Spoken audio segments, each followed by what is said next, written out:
Soy María de Feminista Luchada y he venido a Gandía para hablar de feminismo con Diana Morán, la próxima alcaldesa. María ha venido a hablar de feminismo, de mujeres, de igualdad,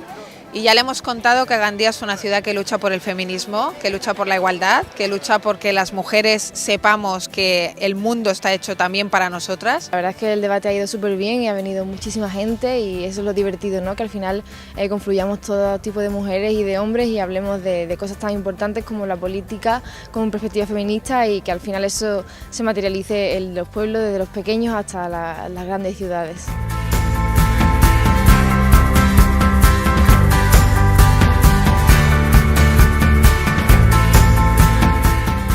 Hemos vuelto a recordar que las mujeres